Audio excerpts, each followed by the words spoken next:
For this design, it's a good idea to choose something simple that will work with one colour. You may want to create a picture or something such as an animal or a smaller repetitive pattern.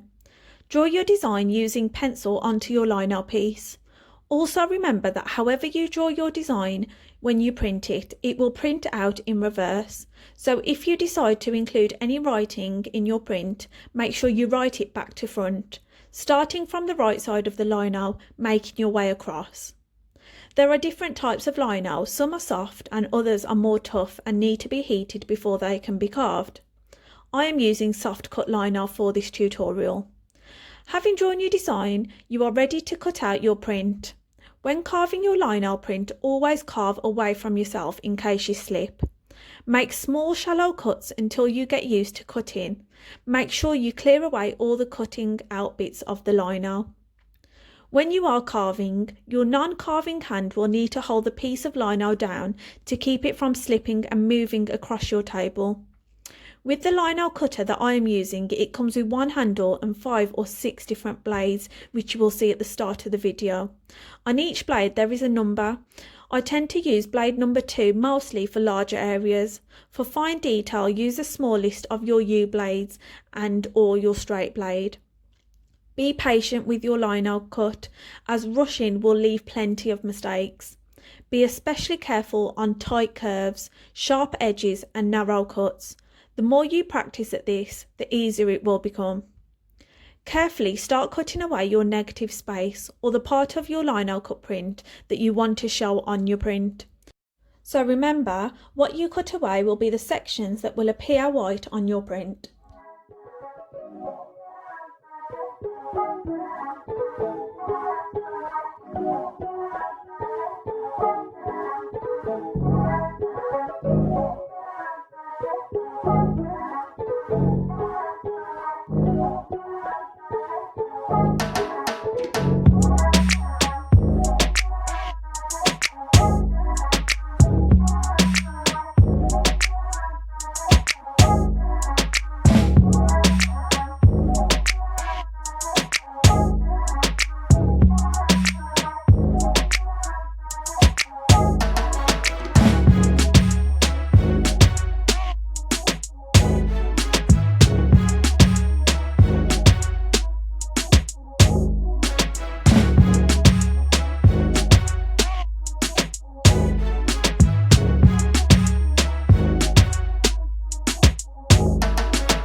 Once you are happy with your lino cut, you are ready to apply the paint.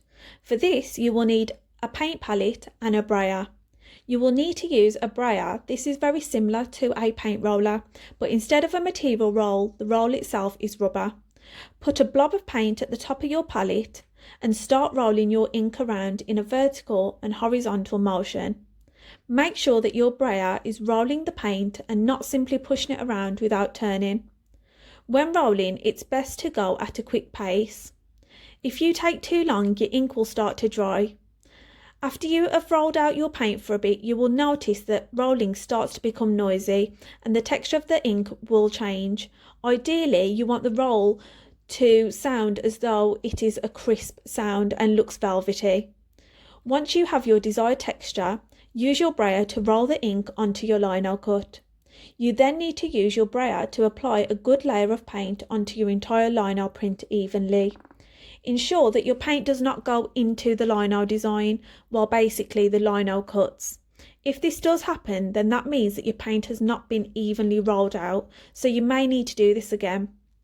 After applying your paint onto your lino, pick up your lino print and then turn it over onto your paper and use a clean roller, or in this case I used my hands to roll over my lino piece so that my print has evenly rolled out and it shows up well. Once you've done this, peel away your lino and admire your print.